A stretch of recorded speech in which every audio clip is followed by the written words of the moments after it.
কি অবস্থা? Mood of লাগতেছে কেন? প্রবলেম কি? আচ্ছা তোমার বাইক নেই কেন? আমার সব বান্ধবীদের বয়ফ্রেন্ডদের বাইক আছে, তারা একসঙ্গে ঘুরে। আমার কত ইচ্ছা আমি তোমার সঙ্গে বাইকে উঠে তোমাকে জড়িয়ে ধরে ঘুরবো। আচ্ছা আমার বান্ধবীদের বয়ফ্রেন্ডদের নিয়ে ওরা একসঙ্গে রেস্টুরেন্টে গিয়ে একটা গ্লাসে দুটো স্ট্রু দিয়ে একসঙ্গে রোমান্স করে খায়, ঘন্টার পর ঘন্টা কাটিয়ে দেয়। আর তুমি, তোমার নাকি ডিএসএলআর আছে, কই একদিনে তো নিয়ে আসলা না, একটা ছবিও তুললাম না, একটা স্মৃতি হিসেবে ছবি তুলে মানুষ, কই কিছুই তো নাই তোমার। তোমার সাথে সম্পর্ক করে আমি কি পেয়েছি? জীবনে একটা লিপস্টিকও তো কিনে দাও নাই। আর আমার বান্ধবীর বয়ফ্রেন্ডরা শপিং মলে নিয়ে গিয়ে কেউ ল্যাপটপ গিফট করে, কেউ দামি আইফোন গিফট করে, আর তুমি, তোমার কি যোগ্যতা আছে আমার সাথে সম্পর্ক রাখার? তোমার সঙ্গে সম্পর্ক রেখে আমি কি পেয়েছি? কিছুই তো পেলাম না। আমার পক্ষে তোমার সাথে সম্পর্ক রাখা সম্ভব না। আমি ব্রেকআপ চাই। Breakup breakup breakup. ঠিক আছে, তুমি ব্রেকআপ নিতে চাও। এমনিতেই আমাদের রিলেশনটা অনেক দিন হয়েছে, আর এটা তো ডিভোর্সের মতো কোনো খরচাপাতি নেই আমাদের। তবে ব্রেকআপের আগে আমি তোমাকে কিছু কথা বলতে চাই। আমার ফ্রেন্ডরা কিন্তু তোমাকে ভাবি বলে ডাকে, যেটা তোমার ফ্রেন্ডরা কখনো আমাকে দুলা ভাই বা ভাই বলে ডাকেনি। আজীবন আমার বদনামি করে গেল। আর কি বললে? আমার বাইক নেই। জানো, আমাদের এই বাইক নাই, এর জন্যই সবাই আমাদের রিলেশনটাকে বলে অনেক সুন্দর একটা রিলেশন। বাট তুমি জিনিসটা বুঝলে না। আমি কখনো দিন কল্পনাও করতে পারিনি যে কে কাকে কি দিল বা না দিল সেটা নিয়ে তুমি আমাদের রিলেশনটার সাথে এইভাবে একটা ফিনিশ আপ করতে পারো। আর ডিএসএলআরটা কি? তোমার ছবি আমার সবসময় আমার মনের ভিতরে থাকে না? তুমি এই সামান্য জিনিসটা কেন বুঝলো না? যাই হোক, আমার বাইক নেই। আর জানো, আমার ফ্রেন্ডরা বলে যে তোদের বাইক নেই বাট তোদের রিলেশনটা কত সুন্দর। এই বাইক না থাকার কারণে সবাই আমাদের রিলেশনটাকে সবাই সুনাম করতেছে। আমি তোমাকে নিয়ে রেস্টুরেন্টে খাইতে যেতে পারি না। আমি 14ই ফেব্রুয়ারি ভালোবাসা দিবসে তোমাকে নিয়ে রাস্তাঘাটে বেহায়াপনা করতে পারি না। অন্যের টাকা চুরি করে এনে, অন্যের টাকা হাইজ্যাক করে এনে আমি গার্লফ্রেন্ড নিয়ে ফষ্টি নষ্টি করি না। যে ছেলেকে দেখলে যে বাইক নিয়ে গার্লফ্রেন্ড নিয়ে চলে গেছে, সকালে এক মেয়ের সাথে বাইকের সাথে নিয়ে ঘুরে, আর বিকেলে অন্য এক মেয়ের সাথে, সকালে রোজ গার্ডেনে এক মেয়ের সাথে, বিকেলে ক্যাফে আলমদিনে আরেক মেয়ের সাথে। আমার বন্ধুরা বলতো যে ভাবির মতন একটা মেয়ে পেলে আজীবন আগলাই রাখতো। বাট আজকে সব মিথ্যে হয়ে গেল। তোমায় নিয়ে যত লেখা কবিতা গান আজকে সব মিথ্যে হয়ে গেল। ব্রেকআপ, তুমি মুক্ত আজকে থেকে। আজকের পর থেকে এই ছেলে তোমাকে আর কখনো ফোন দিবে না। ভালো থেকো।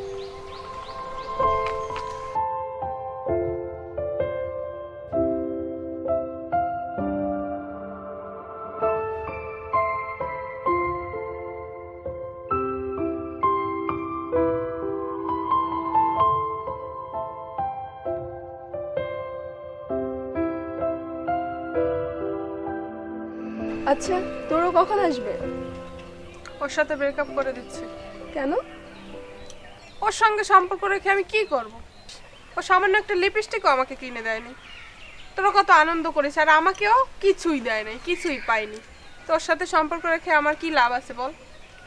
তুই নিজেও জানিস তুই কত বড় ভুল করছিস। আসলে তুই বেশি সুখী আছিস। তুই জানিস, তুই তো দেখছিস ও আমাকে দামি দামি গিফট দেয়, আমাকে কত কেয়ার করে, কত ভালোবাসে। আমি কিছু না চাইতেই আমাকে দিয়ে দেয়, ভালো রেস্টুরেন্টে খাবার খাওয়ায়, ভালো হাই ফাইভাবে চলাফেরা করায়, ঠিক আছে। আমাকে দেয়নি আমার কোনো জিনিসই নেই, কিন্তু জানিস ও আমার জীবনে সব থেকে মূল্যবান জিনিস নিয়ে গেছে। এখন আমি কি নিয়ে থাকবো? আর এটাও যখন আমি বুঝতে পারলাম যে ও আমার সাথে এরকম করছে, তখন আমি এটাও বুঝতে পারলাম যে ও আর আমাকে ভালোবাসে না, ও অন্য একটা মেয়েকে ভালোবাসে, তাকেই বিয়ে করবে। আমি আবার অন্য কাউকে বিয়ে করবো কিভাবে? আমার তো কিচ্ছুই নেই। আমি কি দেবো তাকে বল? আমি কি নিয়ে বেঁচে থাকবো?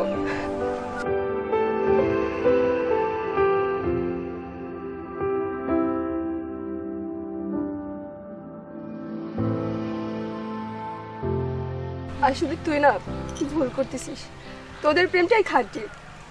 তুই এরকম ভুল করিস না, তুই তোর বয়ফ্রেন্ডকে ভুল বুঝছিস। আসলে ও তোকে কিছু পাওয়ার আশায় বিয়ে করতে চায়নি, প্রেম করেনি।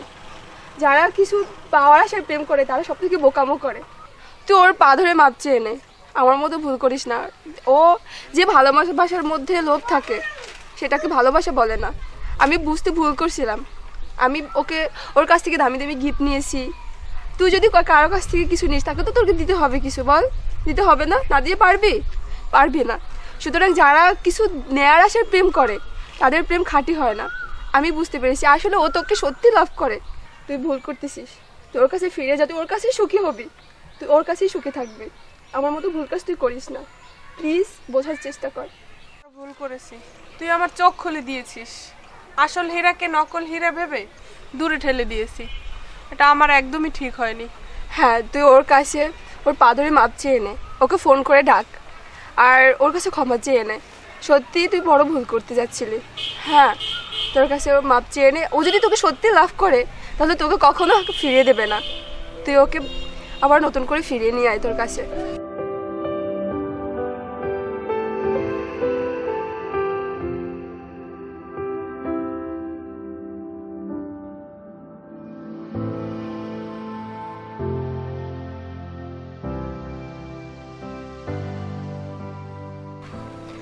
আর তুমি কোথায়? তুমি একটু আসো তো এখানে, শেষের দিন যেখানে আমাদের দেখা হয়েছিল, হ্যাঁ ওখানে একটু আসো। তোমার সঙ্গে প্লিজ প্লিজ একবারের মতো একটু কথা বলবো। হ্যাঁ একটু আসো প্লিজ। ওকে।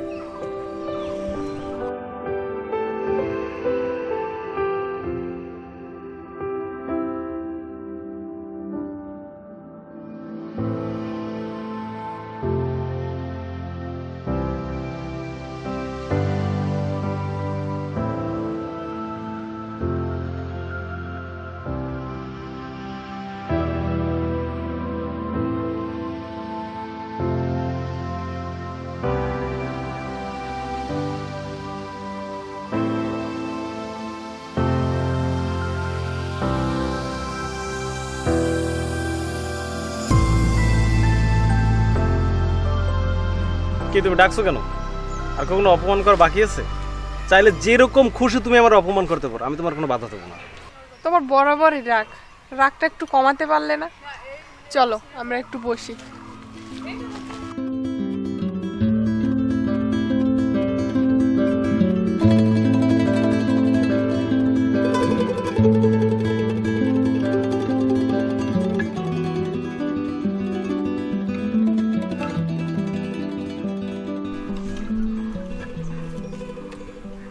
সরি, আমি তোমার সঙ্গে যেটা করছি এটা একদমই ঠিক কাজ করিনি। তুমি কি জানো তোমার সঙ্গে ওই ঝামেলা হওয়ার পর থেকে আমি কি ভালো আছি? মোটেই ভালো নেই। আমি তারপরে একদিন ঠিকমতো খেতে পারি না, ঘুমাতে পারি না, মানে ঠিক নেই আমি। তুমি কি ভেবেছো আমি খুব সুখী ছিলাম? তুমি আমাকে ক্ষমা করে দিও। তোমার সবকিছু আমার কাছে কোন নাটকের মতো মনে হইতেছে। আমি তো খেত, আমি তো তোমার কেয়ার করি না। প্লিজ তুমি আমাকে ক্ষমা করে দাও প্লিজ। আমি তো তোমার কেয়ার করি না, আমি তো তোমাকে কোনো গিফট দিতে পারি না, আমি তো তোমাকে নিয়ে আমি রেস্টুরেন্টে খেতেও যেতে পারি না। সো আমার সাথে কেন রিলেশন করবা? রিলেশন করো যে ওই যাদের বাইক টাইক আছে সেই সব ছেলের সাথে। আমি রং ঢং পছন্দ করি না, আমি খ্যাত, আমার সাথে তোমার রিলেশন হবে না।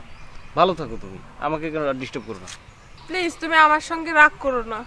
আমি চোখে কালো চশমা পরেছিলাম তো, এর জন্য তোমার ভালোবাসাটা বুঝতে পারিনি। তুমি আমাকে ক্ষমা করে দাও, আমি তোমাকে অনেক ভালোবাসি। আমার পক্ষে সম্ভব না, ছাড়ো। না প্লিজ দাঁড়াও, তুমি কই যাও? দাঁড়াও, যাওয়ার আগে আমার ব্রেকআপ ফেরত নিয়ে যাও। আমি তোমাকে ছাড়া তো বাঁচতে পারবো না, আমি সারা জীবন তোমার সঙ্গেই কাটাতে চাই। তোমার বুকে আমাকে একটু ঠাঁই দাও, আমি সারা জন্ম তোমার সঙ্গেই কাটাতে চাই, প্লিজ।